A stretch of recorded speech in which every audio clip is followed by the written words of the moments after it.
Hi friends, how are you. चलिए अब हम बात करेंगे आज जना स्मॉल फाइनेंस बैंक के आईपीओ के बारे में। ये फरवरी 7 से ये आईपीओ आएगा, यानी आज से आईपीओ आया है और ये फरवरी 9 तक रहेगा। ये एक्चुअली मैं आपको बताता हूँ सबसे पहले कि ये एक एनबीएफसी थी, जना स्मॉल फाइनेंस। ये एक एनबीएफसी थी 2016 पे, और उसके बाद जो जना स्मॉल फाइनेंस है, ये एक स्मॉल फाइनेंस बैंक बनी थी। तो इसमें मैं आपको ये भी बताऊंगा कि एनबीएफसी और एक बैंक में क्या फ़र्क है। और उसके बाद मैं आपको इसमें कि ये बताऊंगा कि अभी जना जना स्मॉल फाइनेंस क्या करता है, और फिर आईपीओ डिटेल्स के बारे में हम जानेंगे। और एक सबसे इम्पॉर्टेंट कॉन्सेप्ट है, जैसे कासा। कासा किसी भी बैंक के लिए ये सबसे इम्पॉर्टेंट है कि कासा मीन्स कि जो current account, saving account divided by total deposit. तो इस जो करंट अकाउंट और करंट अकाउंट पे, जैसे फ्रेंड्स आप जानते हैं कि 0% इंटरेस्ट होता है। सेविंग बैंक अकाउंट में सिर्फ 3.5 या 4% इंटरेस्ट होता है। और वो जितना ज़्यादा होगा उतना बैंक के लिए प्रॉफिटेबल होता है, क्योंकि बैंक इस पैसे को, जो कासा जो सेविंग बैंक में होता है, उसमें बैंक को सिर्फ 4% ही देना होता है। लेकिन जब बैंक उसी पैसे को लोन पे देती है किसी को भी, तो 10-12% में जैसे देगी, तो बैंक का जो रियल प्रॉफिट होता है वो 10-12% जो लोन दे रही है।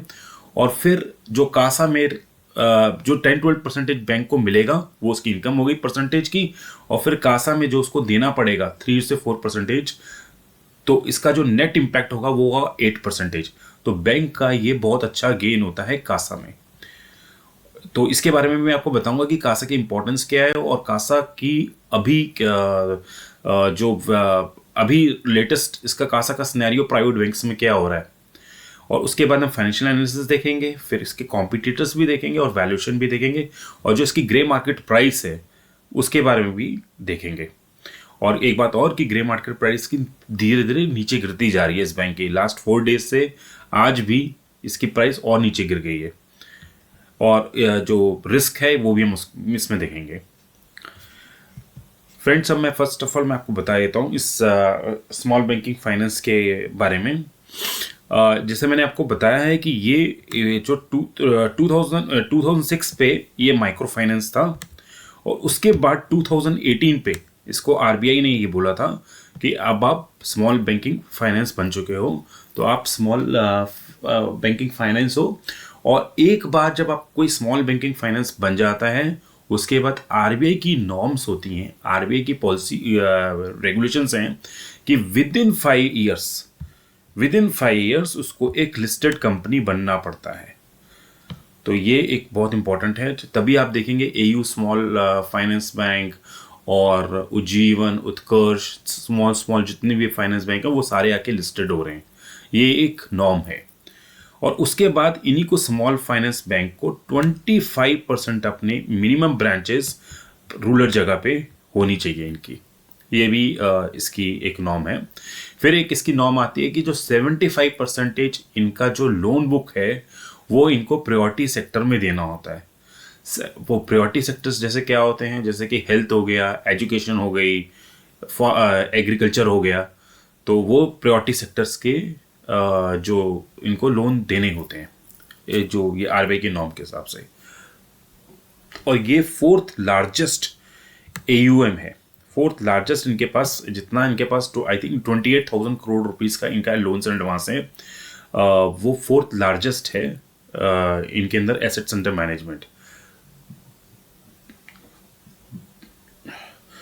और उसके बाद अगर आप देखेंगे कि जब से ये बैंक बने हैं, ये अपने सिक्योर्ड लोन्स को बढ़ाते जा रहे हैं, बढ़ाते जा रहे हैं, बढ़ाते जा रहे हैं, बढ़ाते जा रहे हैं।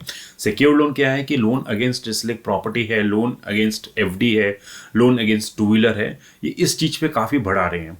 और सिंस ये बढ़ा रहे हैं, तभी मैं आपको आगे भी दिखाऊंगा कि इनके जो नेट एनपीएस हैं वो 0.8% तक पहुंच चुके हैं।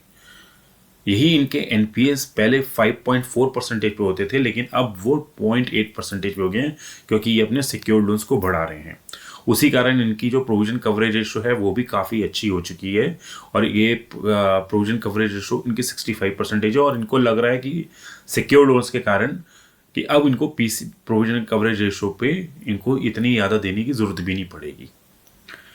उसके बाद जो इनके जो सिक्योर लोन्स होते हैं जो 58% बढ़ गए हैं, उनका जो नॉर्मल टेन्योर होता है वो 5 to 10 ईयर्स का होता है, और जो अनसिक्योर लोन होते हैं जैसे कि एग्रीकल्चर के लोन है उसका जो टेन्योर है वो 2 ईयर्स का होता है।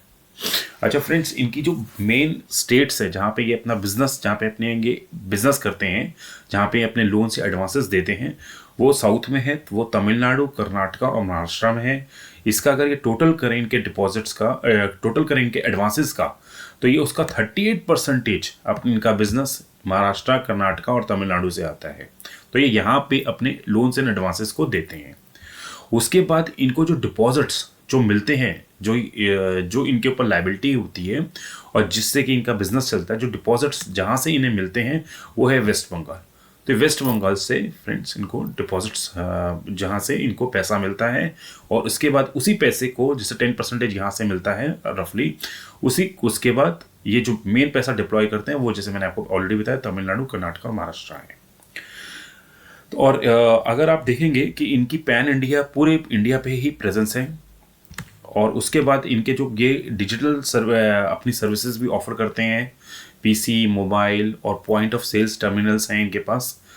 और उसके बाद इनकी जो प्रेजेंस है वो पैन इंडिया पे है और 24 स्टेट्स पे है टू बी एक्यूरेट। एंड उसके बाद इनकी 771 ब्रांचेस हैं, और इसमें अराउंड 18,000 पीपल इसमें एम्प्लॉयड करते हैं, इनके एम्प्लॉय हैं। और ये अराउंड 49 लाख्स है एक्चुअली, ये अभी ये 45 लाख सितंबर 23 की नंबर है। इनके अराउंड 49 लाख कस्टमर इस समय हैं।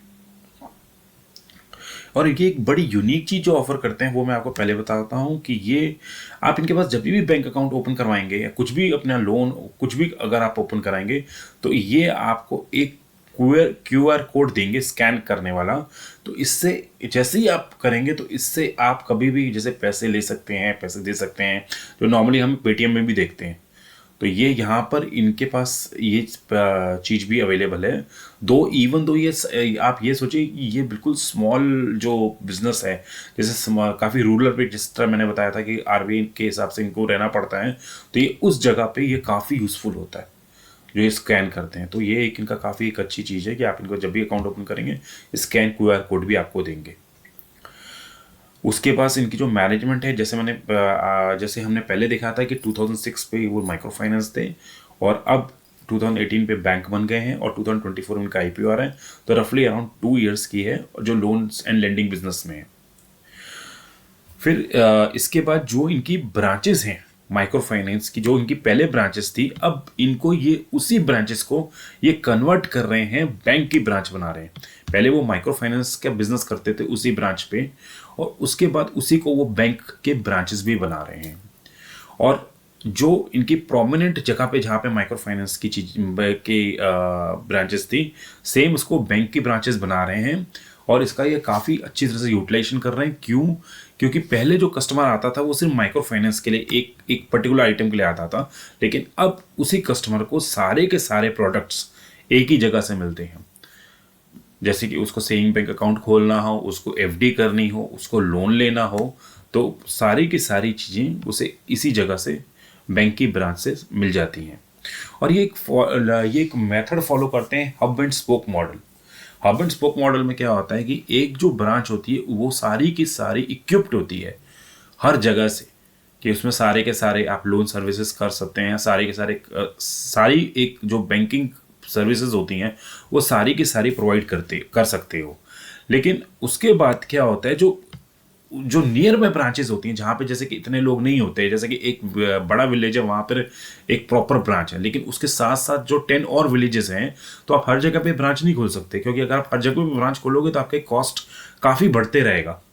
तो वो लोग क्या करते हैं, वहाँ पर एक मेन जगह पे जैसे ब्रांच खोलेंगे, और जो साथ में जिस तरह मेरे एग्जांपल में मैंने बताया कि 10 विलेजेस हैं, वहाँ पे वो स्पोक मॉडल रखते हैं कि वहाँ पे थोड़ा सा उतना सा ही काम करेंगे जिसमें कि कोई आएगा पेपर्स जैसे कि कोई भी डॉक्यूमेंट, छोटे मोटे डॉक्यूमेंट है वो उठाएगा और थोड़ा बहुत ऑपरेशन ही करेगा, लेकिन वो सारे के सारे बाद में वो पेपर सारे के सारे जो मेन ब्रांच है वहाँ पर आएंगे, वहाँ पर वो स्क्रूटनाइज करेंगे, वहाँ पे वो देखेंगे और इस तरह से वो बिजनेस करते हैं। तो ये एक हब एंड स्पोक मॉडल है जो कि काफ़ी पॉपुलर भी है। और अगर मैं हम इनका ये देखें कि फाइनेंशियल 22 पे इनका जो, अगर मैं आपको अभी आगे चल के फाइनेंशियल्स दिखाऊंगा, तो फाइनेंशियल 22 पे इनको बहुत जोर की हिट लगा था। क्यों लगा था? क्योंकि उस समय पेंडेमिक था कोविड का, और उस समय इनके काफ़ी लोन्स, अगर आप देखेंगे प्रॉफिट एंड ऑल दैट, वो काफ़ी काफ़ी काफ़ी रिड्यूस हुए थे, इनके मार्जिन्स भी काफ़ी रिड्यूस हुए थे।